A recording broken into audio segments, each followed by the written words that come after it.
In late November of 1942, the Red Army had completed Operation Uranus, encircling 300,000 Axis personnel in and around the city of Stalingrad. German forces within the pocket and directly outside were placed under the command of Field Marshal Erich von Manstein.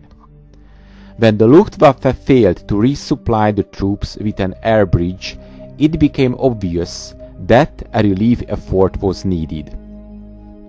The operation was originally scheduled to include 4 Panzer divisions, 4 infantry divisions, and 3 Luftwaffe field divisions, and was called Operation Winter Storm.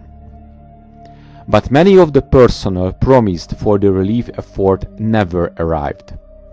Partly due to the poor transportation service to the front, other units were in no shape to conduct offensive operations due to losses in the past month of combat, while many new formations did not arrive on time.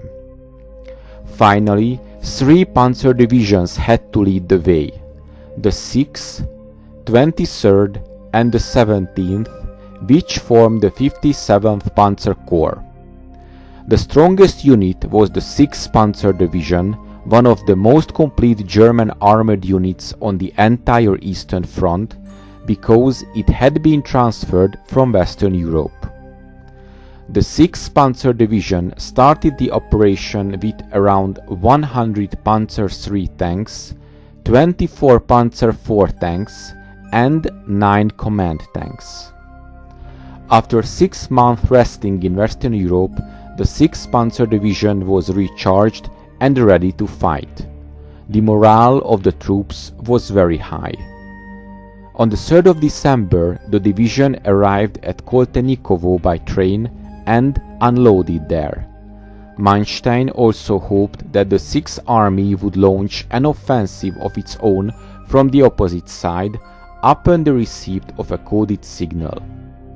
On 10th of December, Manstein communicated to Paulus that the relief operation would commence in 24 hours. On 12th of December 1942, the 6th Panzer Division advanced, with the 23rd Panzer Division covering its right flank. The Germans took the Soviets completely by surprise. The first elements of the 6th Panzer Division arrived at the Aksai River on the first day of the offensive and crossed the river the next day. The division kept advancing and arrived at Verkhneykumsky before dawn on the 13th of December. However, that was where their advance halted. It was there that they encountered large concentrations of Soviet armor and infantry. The Red Army had redeployed them from Stalingrad to stop the German relief effort. On 15th of December, 200 German tanks clashed with 400 Red Army tanks on the plains. Up until this point, the 57th Panzer Corps had advanced about 60 kilometers in the first week of the attack, before the divisions became bogged down.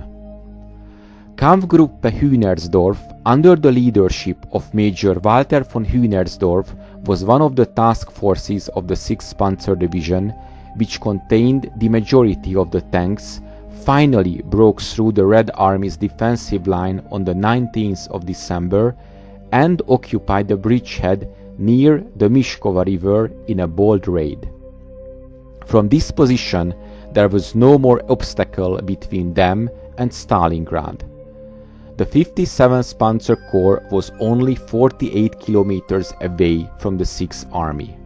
But there was a problem. Kampfgruppe Hühnersdorf consisted mainly tanks. Infantry units were still 30 kilometers behind, so Hühnersdorf could not move before reinforcements arrived.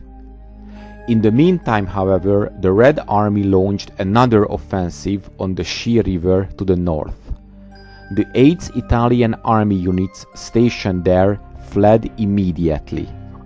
The defense line was basically non-existent. and the Red Army flooded into the rear of the Axis positions. Manstein had to issue a new order. 6th Panzer Division was to pull out and deal with the Soviet attack coming from the north. Effectively, the Germans had given up any attempts to rescue the 6th Army. On 23rd of December, the 6th Panzer Division left the positions and advanced to the north. On the 2nd of February 1943, the 6th Army was surrendering. Of the 300,000 Axis troops trapped, over 90,000 soldiers were marched into Soviet POW camps. Only 5,000 would return home after the war.